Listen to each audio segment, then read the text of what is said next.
Yang subur ini juga satu perbincangan yang mendalam pada hari ini sebenarnya Ustaz Usaimi, kerana ada trend terkini yang mana mereka ni berkahwin tetapi tidak mahu melahirkan anak. Ataupun istilah dia Istilah apa, free child ke apa tu.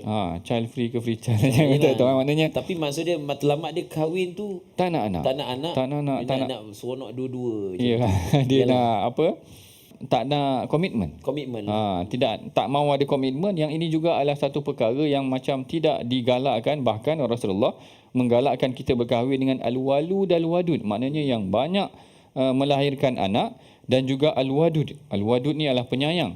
Dan kalau kita tengok sebenarnya para sahabat ramai sedemikian, dan sebenarnya untuk kebaikan yang ramai anak dan penyayang ini, kebaikannya untuk generasi yang kemudian juga.